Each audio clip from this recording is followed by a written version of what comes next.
ఏమైంది? Sorry to say అండి, మీ అమ్మాయికి బ్రెయిన్ ట్యూమర్.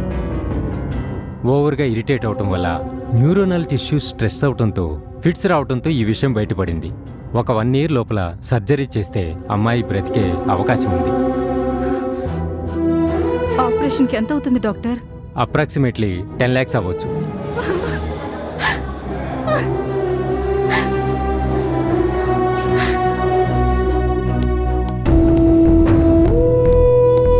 డాడీ ఉన్నారా? సార్ ఇంపార్టెంట్ మీటింగ్లో ఉన్నారు సార్. చూడండి సార్, మీ కంపెనీ యొక్క ప్రోడక్ట్ వాల్యూ తగ్గిపోయింది కాబట్టి మా షేర్స్ అన్ని మేము వెనక్కి తీసుకుంటున్నాం. దీని గురించి 3 months బ్యాకే మీతో డిస్కస్ చేశాం, కానీ ఇంతవరకు మీ నుంచి ఎలాంటి రెస్పాన్స్ లేదు. ఇలా అయితే కోర్టులో తేల్చుకోవాల్సి ఉంటుంది. దాని పరిణామాలు చాలా తీవ్రంగా ఉన్నాయి. మీరే ఆలోచించుకోండి. హలో డాడీ, నాకు అర్జెంట్గా 10 lakhs కావాలి. ఏంటమ్మా, పార్టీ చేసుకుంటానుంటే 10,000 ఇచ్చానని ఫ్రెండ్కి హెల్ప్ అంటే 10 లక్షలు ఇస్తాననుకున్నావా?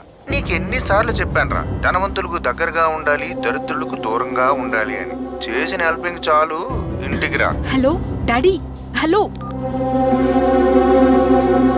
అన్ని దారులు మూసుకుపోయాయి. ఆ రోజు కళ్ళ ముందే కల్పన చనిపోతుందని తెలిసినా ఏమీ చేయలేని పరిస్థితి మాది.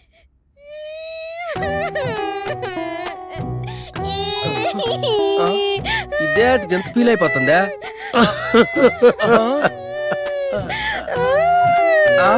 నువ్వు కూడా ఫీల్ అవుతాను బెట్రా.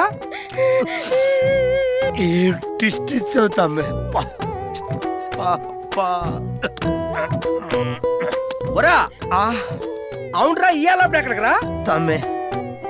ఒక్క సెంటిమెంట్స్ తో తాయి మొత్తం తిరిగిపోయింది తమ్మి. ఒక్క 10 నిమిషాలు తమ్మి తమ్మి.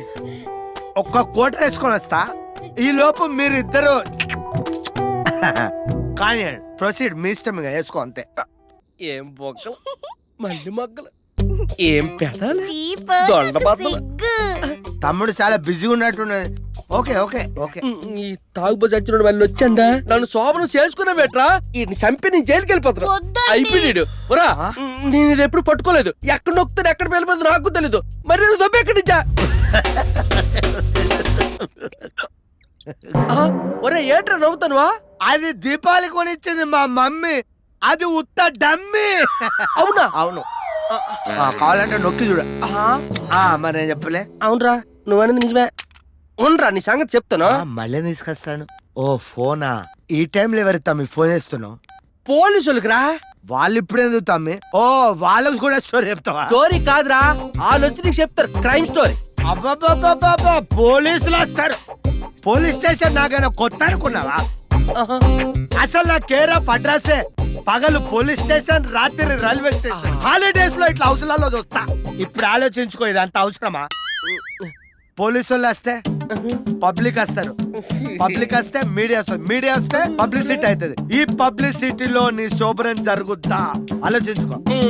మళ్ళీ ఎట్టో ఫిట్టింగో వచ్చా పంతులు చేపను తగిలేసినట్టుందా? అవును, కల్పనకి ఏమైందండి? తర్వాత ఏమైందో మాకు తెలుసుకోవాలనుంది. ఇద్దరు ఒకటైపోయారట.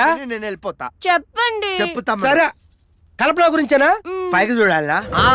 కల్పన గురించి ఏం చేయాలో తెలియని పరిస్థితిలో అప్పుడు అభిగాడికో మంచి ఐడియా వచ్చింది. సో మన కాలేజ్ స్టూడెంట్ ప్రాణం కాపాడుకునే ఈ అవకాశం మన చేతుల్లోనే ఉంది. దీనికి మనం వేలల్లోనో లక్షల్లోనో డొనేట్ చేయాల్సిన అవసరం లేదు.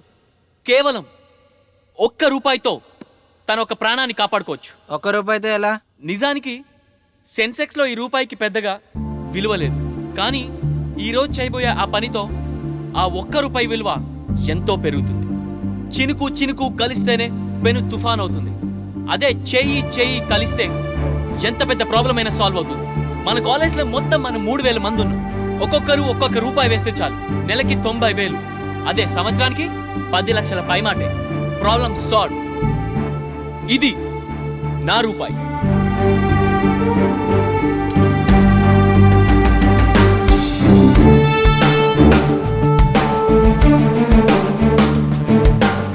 ఆడ ఆలోచన కల్పనను బతికించింది.